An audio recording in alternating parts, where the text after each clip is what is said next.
So today we're seeing the installation of the deities in the home. So bringing the deities into the home, it's very big responsibility. We should understand that when we invite the Lord to our home, He becomes the proprietor of the home. We're His servants, but it becomes His home, not our home anymore. It's the home of their lordships. So deity worship is something very nice for us. Of course, the process in the Kali Yuga, we say Kali Yuga Dharma. What is it? Kali Yuga Dharma? Harinam Sankirtan, right? Kali Yuga Dharma, Harinam Sankirtan, Krishna Shakti Vininai Tara Pravatan. In the Kali Yuga, the real process is Harinam Sankirtan. So why deity worship? Why bring deities to the home? You just need the Mridanga and Kartals. You can have Harinam Sankirtan. Do we need the deities also? Well, deities also are important, you will see. If you study the Nectar of Devotion, which is Prabhupada's presentation of Rupa Goswami's Bhakti Rasamrita Sindhu, so Rupa Goswami had listed 64 different items of devotional service. And then from the 64, 5 of them were selected as being particularly powerful and important. And he said a little attraction for any one of these 5 can give us perfection in life. Right? These 5 things were living in a holy place like Mathura. Singapore is not a holy place. And then Harinam Sankirtan. We're not allowed to do Sankirtan here in Singapore. You know, you can't go out only one day in the year, right? On the Thaipusam we can go out, yeah. Last year I came for Thaipusam. I went on Harinam. I had the opportunity to do Sankirtan in the streets of Singapore. Anyway, Harinam Sankirtan, it's one of the 5 things. Living in the holy place Mathura. Hearing Srimad Bhagavatam is one of the 5 things also. It's also very nice to hear Srimad Bhagavatam. And then associating with devotees is also important. And then worship of the deities. Rupa Goswami also says the worship of the deities.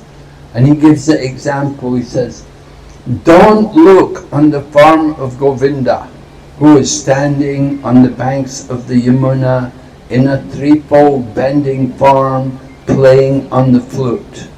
Don't look on that form of Govinda, because if you see Govinda in that form, you will lose your attraction for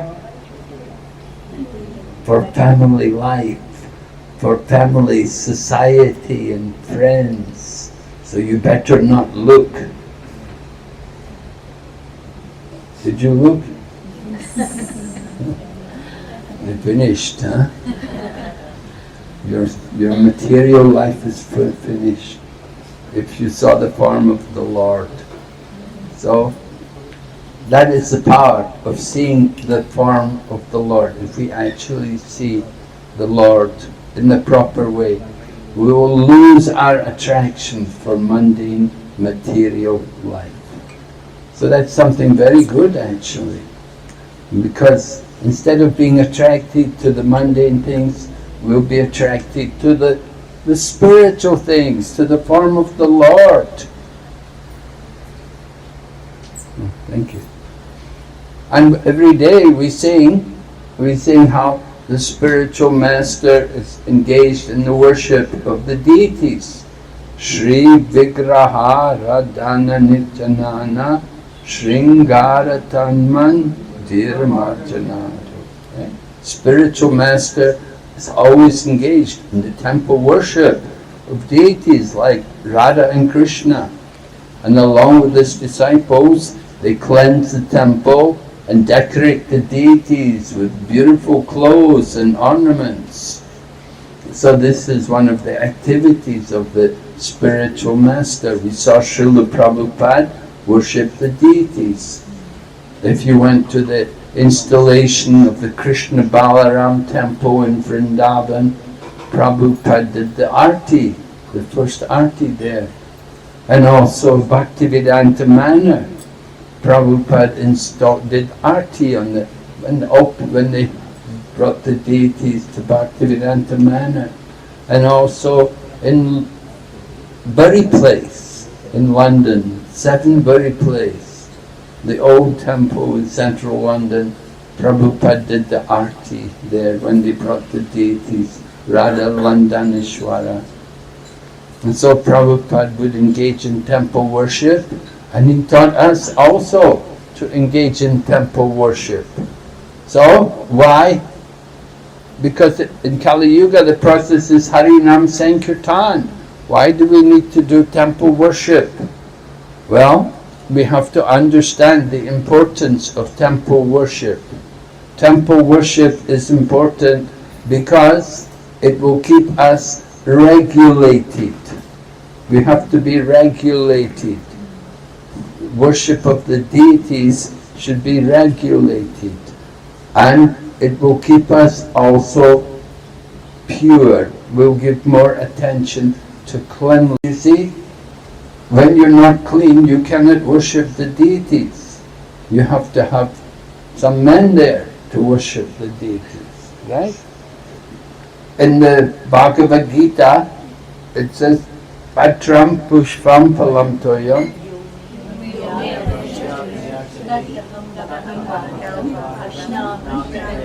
Yes, Lord Krishna is saying, you can offer me with love and devotion a leaf, a flower, a fruit or water. Then I will accept them. So Baladeva Vijayabhusan, one of the commentators, famous commentator on the Bhagavad Gita, he has put in his purport there, he says that if we want Lord Krishna to accept our offerings, we must be clean. We have to be clean. So deity worship, you have to bathe, and you have to wash your cloth regularly, you have to, like that, you have to be clean. And when you're contaminated, you cannot worship the deities. At that time you have to invite your husbands or whatever, who's ever there, who's clean, to do the puja. And this is the principle in deity worship. We often have this problem. The ladies will say, I'm off the altar today. You know, off the altar, right? They'll say like that. Means they're not clean, they're contaminated. And so then, we have to get somebody else who can do the puja, you know. So it's an important principle which we follow in all of our temples. And similarly, bring the deity into your home, you know, we should try to follow these principles also. So when Mataji is contaminated, at that time Prabhu has to do the worship, and he has to do the cooking, and he has to make the offerings and these things, you see. So this is important principles in deity worship, worshipping the deity. We say Harinam Sankirtan is very nice, and some people, they like to do Harinam Sankirtan all the time. You have the Namaruchi party come. Did they come to Singapore, Namaruchi? Did you have them? No?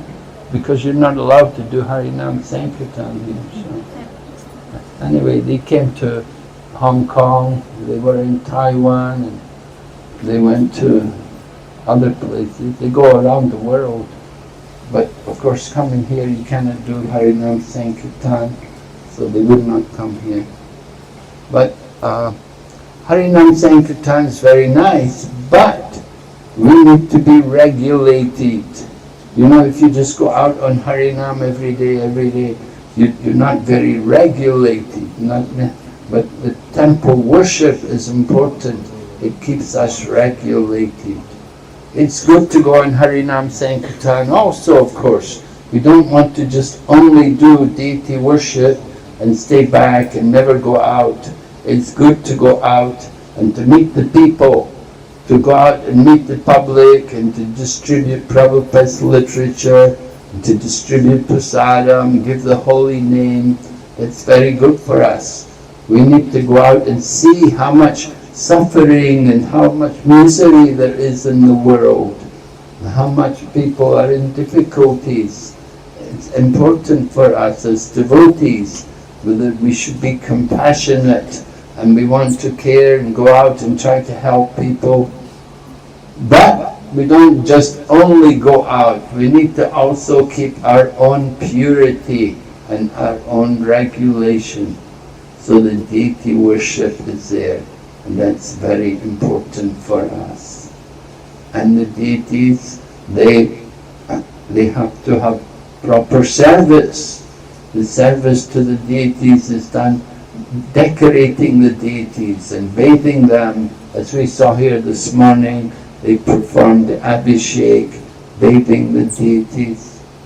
And then they'll be given nice dress to wear with the ornaments and garlands, sometimes flower garlands. It's nice if you can make flower garlands. Here, in this country, flowers are not very expensive. If you live in places like, Japan or Switzerland, and Holland, even Holland, although they have so many flowers, flowers are so expensive that it's very, very difficult. I remember when I first became a devotee in London, when we would do Prabhupada's puja, we were each given one petal to offer. We'd divide the flower up, into petals, and everybody got a petal to offer. So, anyway, you come to Malaysia and see so many flowers, flowers are not very difficult to get. So it's very nice. Krishna likes nice flowers. I was in South India in Sri Rangam, and they were telling me about the deity worship there, Lord Ranganath, how they worship the deity, and they grow special flowers for the deity there. It's a special type of flower which is grown just for the pleasure of Lord Ranganath.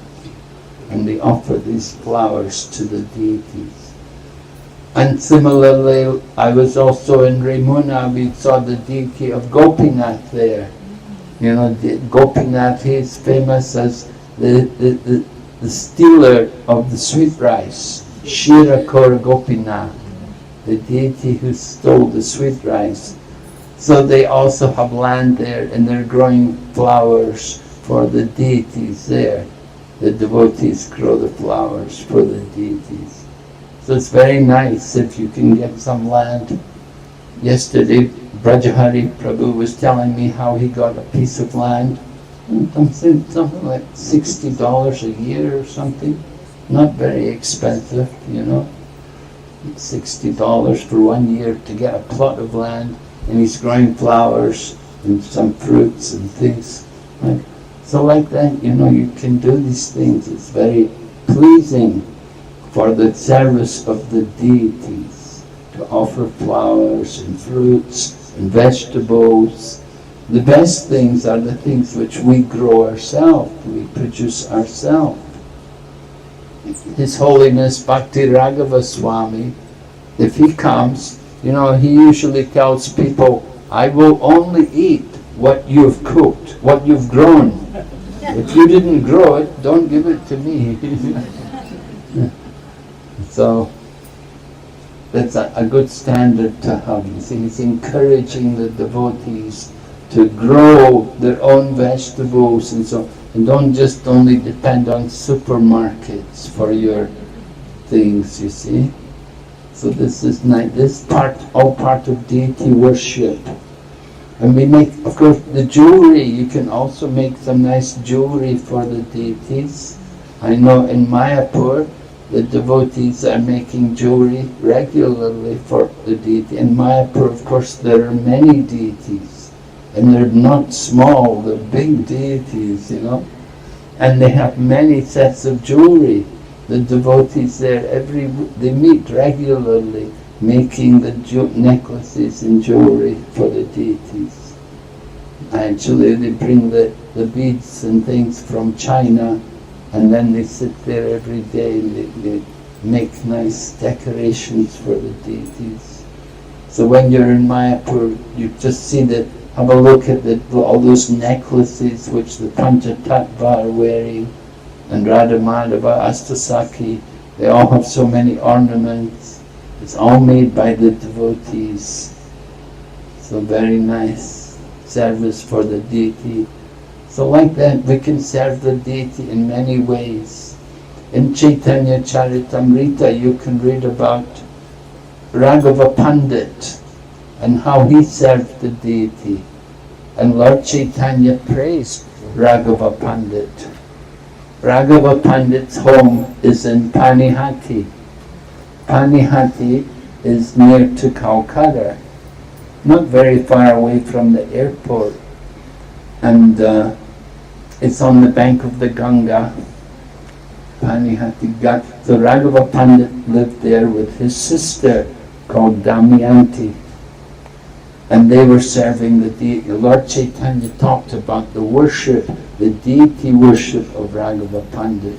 Because what happened was, Raghava Pandit, he had the custom to bring coconuts to offer to the deities. You all know, if you've been to Mayapur, it can get very hot. And the coconut is very cooling and refreshing. And so he would bring coconuts to offer to his deity. And he would find out places where they had the best coconuts. He would want nice, sweet coconuts. You know, sometimes in India the coconuts are not very sweet. You get good sweet coconuts in Thailand, they're very good there. And if you go to Cambodia, they have very nice coconut. I was at Angkor Wat one time and they had the huge coconut, cost $1. Nowadays in India, coconuts are also about $1, you know. It used to be 2 or 3 rupees we could buy a coconut. Now they want 70, 80 rupees for a coconut, you know. Everything increasing. Anyway, the Raghava Pandit, he would bring coconuts. He would find out where the best coconuts were, and he'd bring them and offer them to the deities. And his deities, sometimes they would drink the coconuts. They would actually drink the water. And then he would scrape out the meat inside and offer the meat to the deities also. So his deities he was very attached to his deities, and he would not spare, he wouldn't buy poor quality things, he would buy very nice things to offer to the deities. You know, I was in Calcutta in Srila Prabhupada's time. I was staying in the Calcutta temple, and Srila Prabhupada came, and one day he asked us, he said, bring me the fruit. I want to have some Mahaprasadam. Bring me the fruit offering. So every afternoon we offer fruits to the deities there.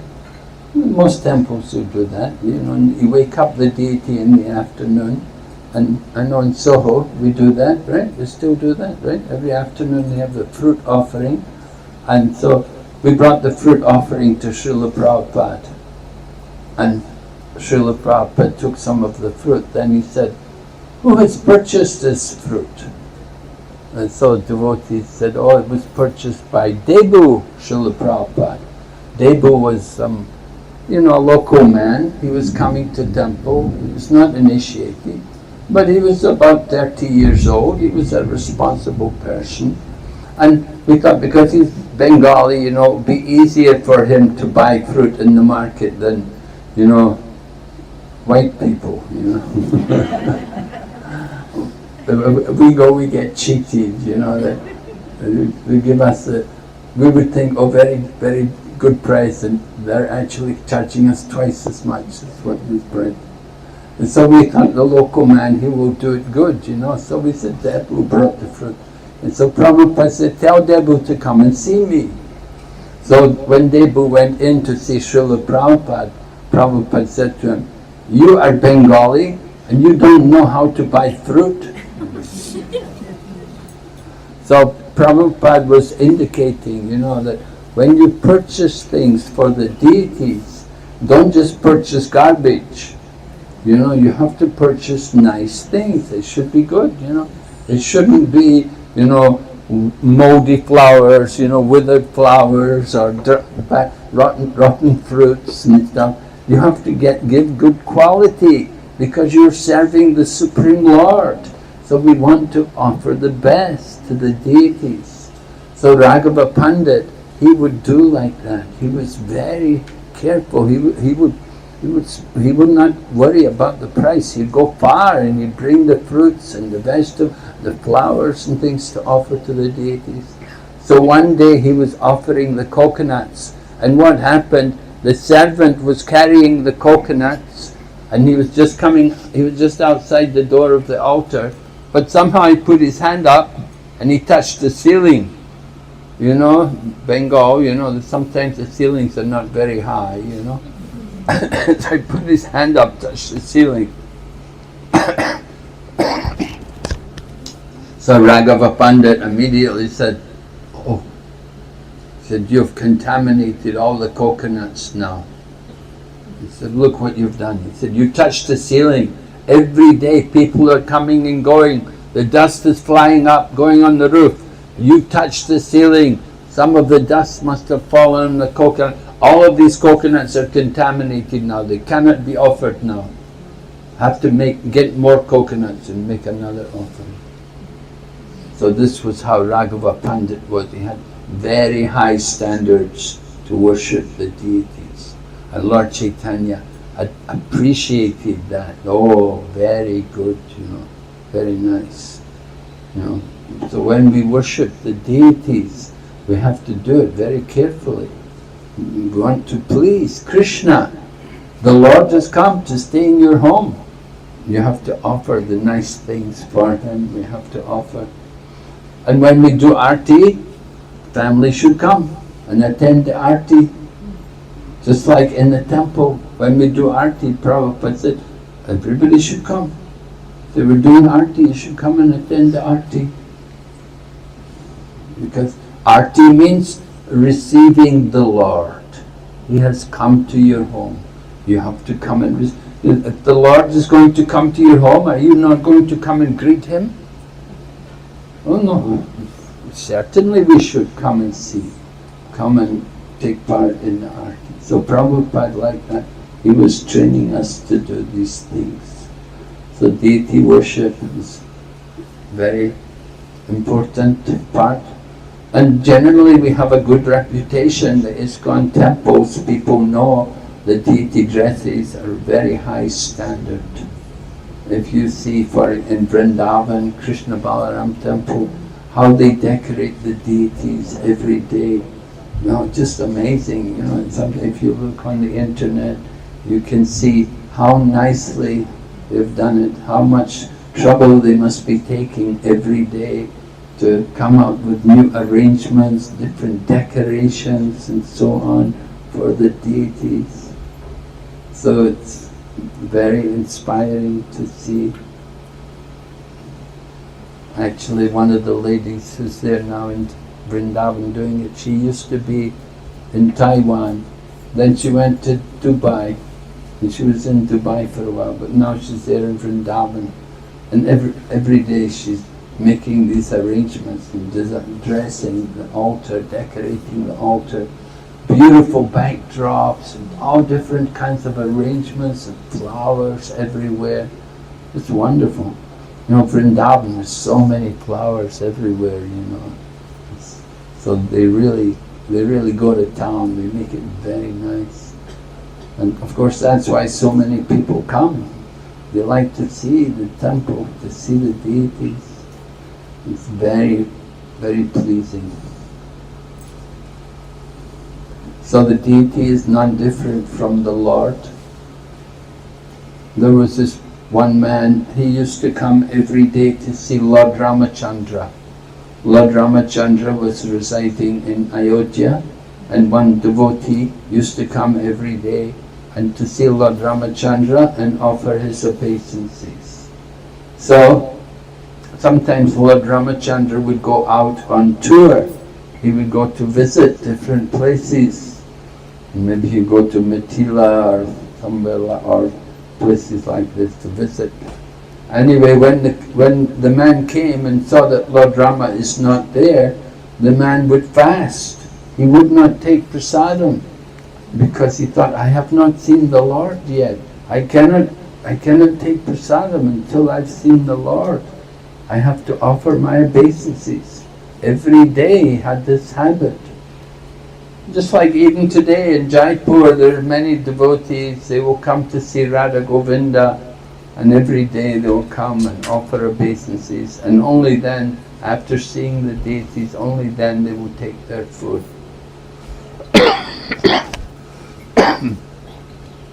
So this man was coming, and Lord Rama was not there. He could not, so he would not take food. And Lord Rama was away for several days. So the man was fasting until the Lord returned. And so when Lord Ramachandra came back, and they told Lord Ramachandra, you know, this, your devotee is fasting, he's waiting for you to come back. So Lord Rama thought, this is not proper. And he called the man, and he gave the man one deity. He gave him the form of Sita and Rama. And he told the man, he said, you don't have to wait for me to come. He said, you simply worship the deity, and you can offer your respects to the deity, because this deity is non-different from myself. So the Lord is not different from the deity. With the Archa Vigraha, the Archa avatar, the Lord descends in material elements in the form of the deity. So deity worship has been there for a very, very long time, and some deities have been there for many, many years. We went to see the deity, we were in Ramuna, and the deity of Gopinath is there. So that deity of Gopinath, it was carved by Lord Ramachandra. When Lord Ramachandra was in exile one time, he was seeing the cowherd boys in somewhere where he was in the forest, and he was seeing these cowherd boys, and he was admiring them and appreciating them. And Mother Sita saw the Lord, and she asked him, what is it that why you're so captivated? And the Lord said, I'm thinking how in future incarnations, I'll be a cowherd boy myself, and I'll be like these boys. And Mother Sita said, oh, how wonderful. She said, why don't you show me this form? I'd like to see how you appear in this form. So Lord Ramachandra carved this deity of Gopinath, which is there in Ramuna. Lord Ramachandra personally carved that deity. So that deity, it was residing there in the forest for many, many years. But then some king came, about 1,000 years ago or more. One king had come there, and he had seen the deity, and he was attracted to it. So he arranged to bring the deity to Ramuna. And he had like a bullock cart, oxen, and they brought the deity to Ramuna and established the deity there in Ramuna. But then, of course, Aurangzeb was coming, and Aurangzeb was persecuting, and he was breaking the deities. He liked to do that, you see, he would go and break the deities. So the people hid the deity of Gopinath. They hid the deity in the bottom of the lake, and the deity remained there for some time until after the period was over, after the end of Aurangzeb, and then the deity was brought. But while they were finding the deity, they wanted to restore the deity. Rasikananda had come. Rasikananda was one of the first disciples of Shyamananda Pandit. And Rasikananda, he was looking for the deity of Gopinath, and he brought two other deities. And so they had, after they found the deity in the bottom of the lake, they had three deities. So they have three Gopinaths there now in Ramuna. If you go there, you'll see there are three deities of Krishna. All very beautiful. And they worship them very nicely. Of course, Gopinath is famous for his sweet rice. And they will cook very nice sweet rice to offer to Gopinath. Different temples, they have the different things. Like in Juhu, and if you go to Juhu, you know what's famous in Juhu? Have you been to Juhu? What's the famous prasadam there for the deities? Samosa! Oh no! They have samosas with hot chutney. It's very famous. They sell hundreds and hundreds of samosas there every day in Juhu temple. And if you go to Tirupati, what do they have in Tirupati? Laddu, yeah. The quality has changed. Not quite the same as they used to be. And like that, different temples, they have their different things, different prasadam famous. So, I don't know what's the famous prasadam here in Singapore.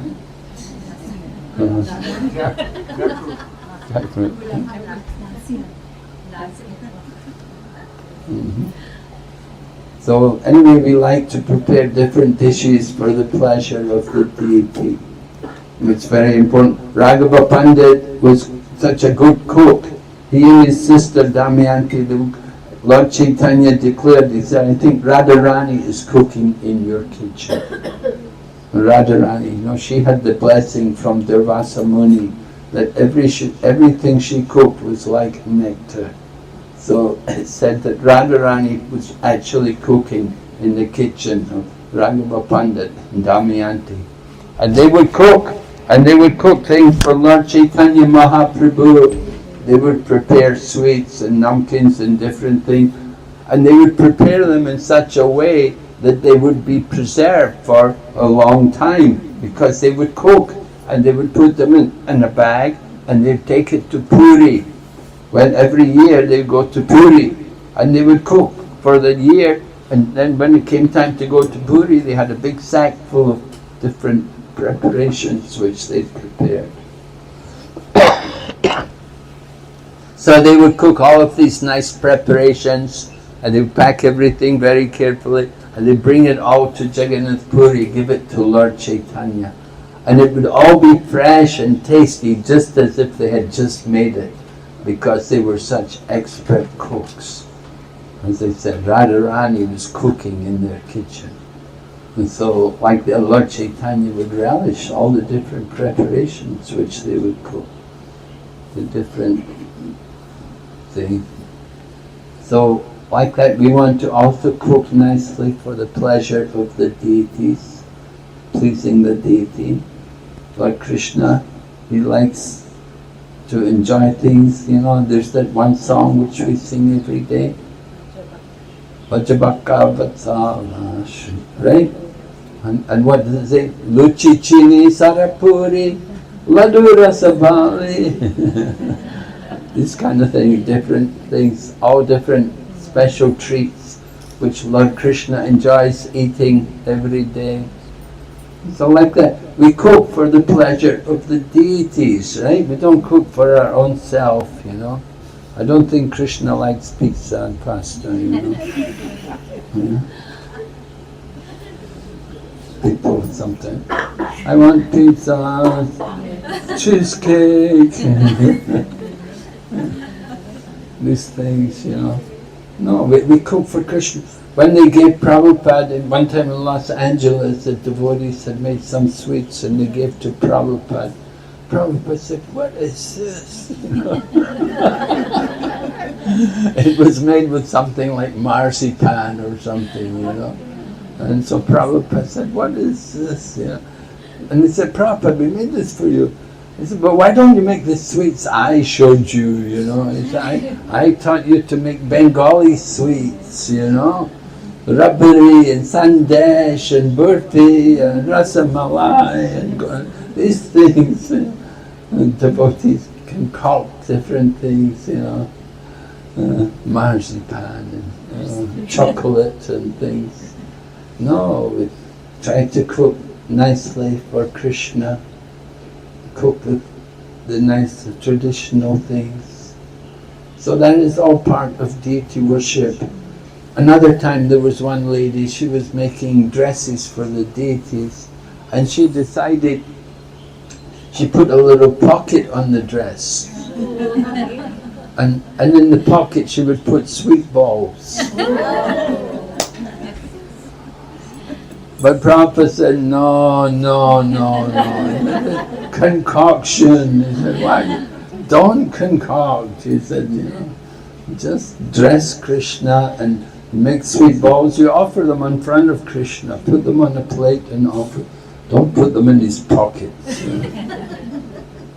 So these kind of things go on, you see. We have to try to keep the standards, follow the tradition. Decorate Krishna nicely with different ornaments, peacock feather and like that. We like to please Krishna. So observing festivals is also an important part of deity worship.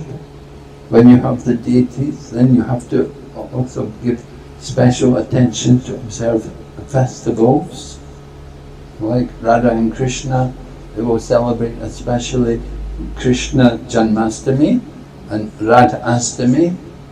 Then of course you have the month of Damodar, these kind of things. And you have Gornitai here, so you have to celebrate also Gaur Purnima and Nityananda Trayodasi. Actually, usually we will not have the worship of Gornitai with Radha and Krishna. We will separate them, right? Because Lord Balaram, he never comes when Krishna is with Radha. When Krishna is with Srimati Radharani, Lord Balaram will never be seen there. So Gornitai, Brajendra Nandanase, Sachi Sutta Hailahe, Balaram, Hailo Nitai, right? So Lord Nityananda is no different from Balaram. So Gornitai, usually what you see, when you have Radha and Krishna, we'll just have Chaitanya Mahaprabhu, right? If you go to Bangalore temple, you'll see one of the temples there, and they have Radha Giridhari and Chaitanya Mahaprabhu. And if you go to Gaudiya Math temple there, they have also Gandharvika Giridhari and Chaitanya Mahaprabhu. And in Mayapur also, on the altar at Mayapur, you see Radha Madhava Astasaki, Chaitanya Mahaprabhu is there, no Nityananda. Nityananda, he's in the next room with the Panchatattva, you see. So traditionally we don't put Balaram where Radha and Krishna are. You have a separate altar. Right? In Vrindavan we have 3 altars. So Gornitai, Radha Shamsundar, Krishna Balaram, like that. They're separated. That's usually this. So here we have Gornitai and Radha Krishna, so you have to make separate altar for them, right? Put them on another altar. That would be better, that would be proper. This way you can keep the standards of deity worship.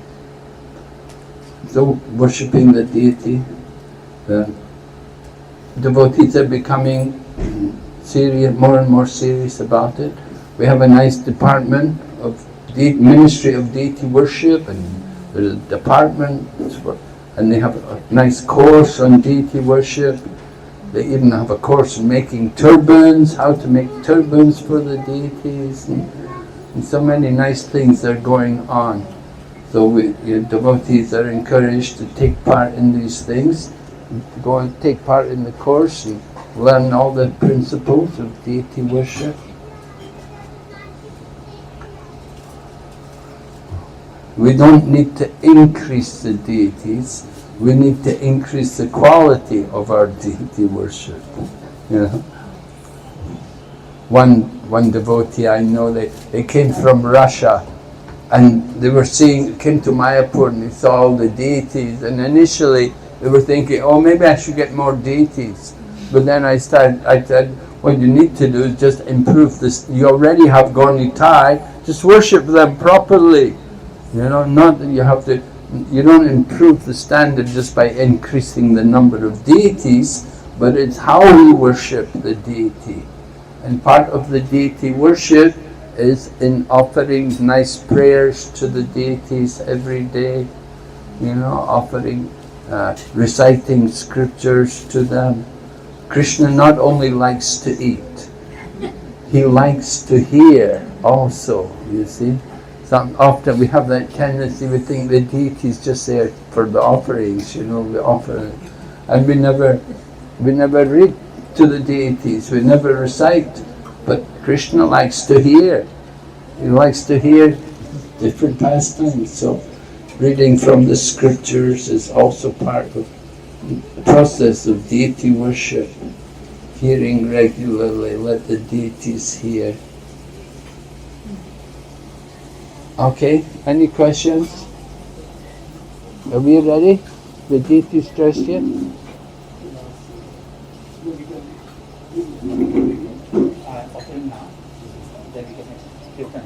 Huh? You ready? Ready now? Huh? Any questions? Okay. Any questions? Any questions? I can ask. Yeah? What is the difference between deities at our home and deities in the temple room? What is the difference between deities at home and deities in the temple? Well, that's up to you. You can have the same standards as in the temple. It's very nice. If you can have the same standards, then it's very nice. Sometimes, of course, in the home it's difficult to keep the standards. Sometimes you're not able to be quite so regular. In the temple, you have to be very regular, you know. Everything must be done every day, you know. Mayapur, got temple packed with people every morning. You got to be on time, you know. So everything is done very carefully in the temple. So in the home, you try to also come up to that standard. Try to keep that standard. In the home, sometimes there's not so many people there, so you have to do your best and try to make nice arrangements for the pleasure of the deities. But the standards can be the same rules and regulations. We don't say, oh, in the temple you do like this, in the home you do like that. No, it's the same standard, but it's just more difficult to follow when you're at home.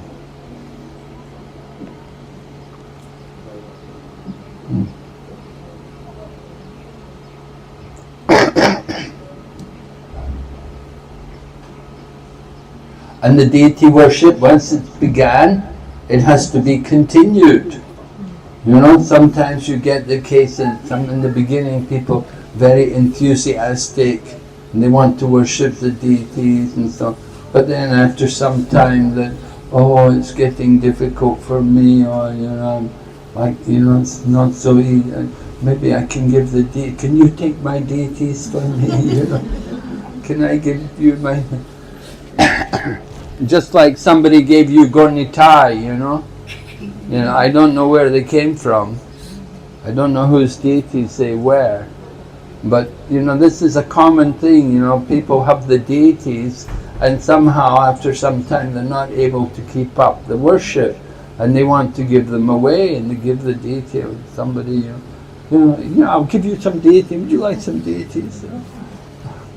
Oh yeah, okay, I'll take the deities. Can you pay for the flowers every day though? And can you cook the offerings every day? You know, you want me to have the deity? Yeah. It's a different.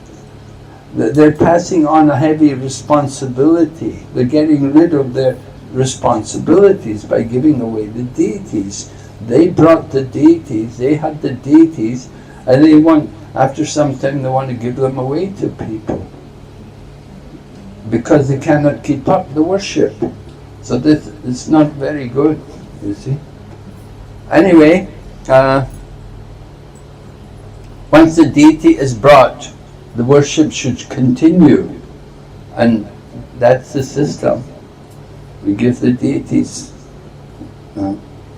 Tamal Krishna Goswami, one day he found a deity. He actually found a deity on the beach. I think it was in Juhu. Anyway, he found the deity, so he began to worship it. And he was worshipping it for quite a long time, and then he gave it to one of his disciples to worship. When he left the world, the deity was given to one of his disciples. I think Sankarshan Das Adhikari has that deity now. He's worshipping. Although Sankarshan Das Adhikari, he's the god brother of Tamal Krishna Maharaj. But I think Tamal Krishna Maharaj had given him the deity. Anyway, the point is the worship has to continue. Someone has some deities, they will make arrangements, that the worship will go on. The family members should continue the worship. And you have deities, they've been in the family for many, many generations. And it's very, very nice. But for many generations, the family have been worshipping the deities. Not that, Prabhu's gone now, okay, we're going to sell off the deities. We're going to auction them. We don't do that, No, the worship should continue. Keep the deities.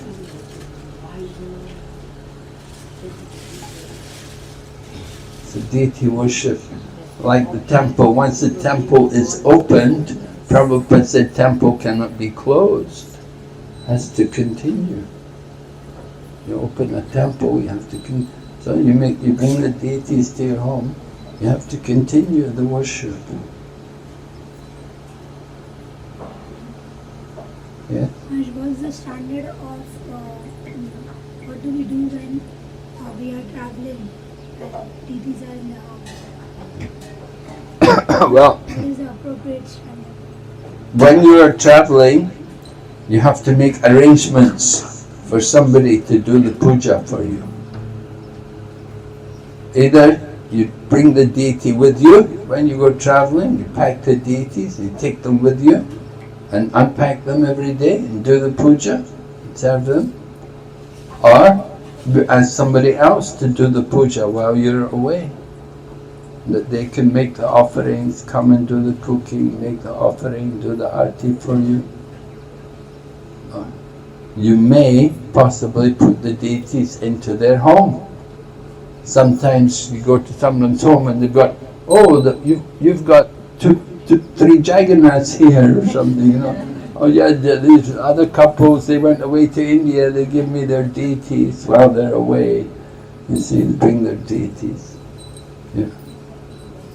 If somebody's already worshipping the deity, then they may agree also, you could put your deities also there, maybe. But that's not the best thing. Best thing is, you see, actually it's not good that we have to disturb the deities. You bring the deities, you put them on the altar, that's their home. You can't say, no, I'm going away, now you have to move. No, it's the deities. The deities come to stay in your home. You can't tell the deity, I'm going away, you have to go some other place. That's not very nice, deity worship, is it? How would you like that, No. You brought me here, you're telling me to go some other place. Not very nice. So, somebody should really come and do the puja.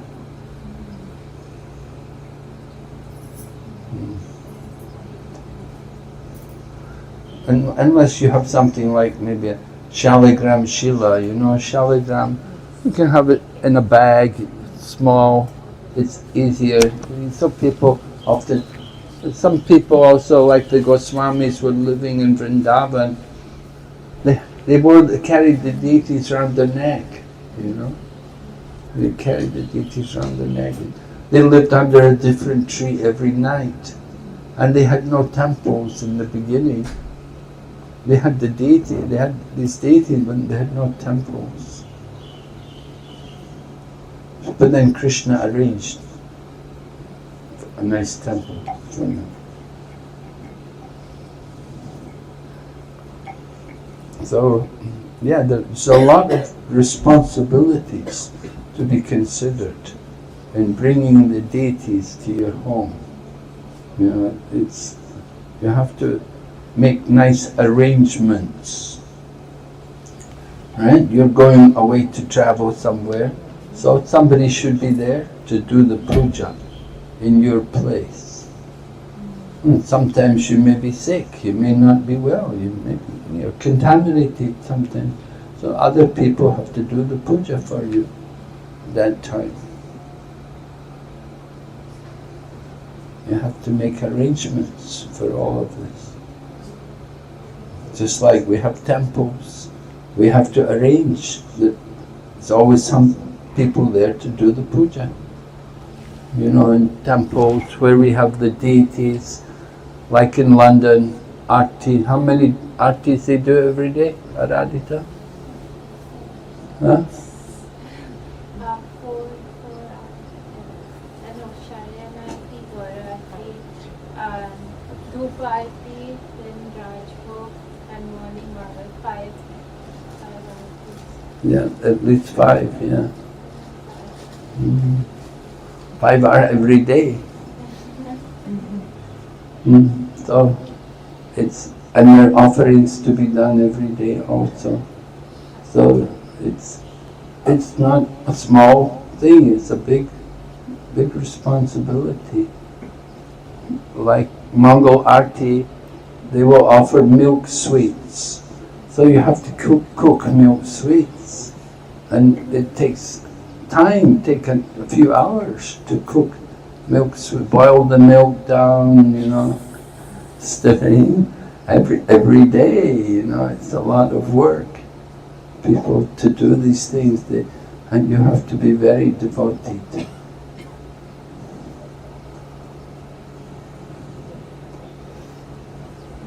Okay.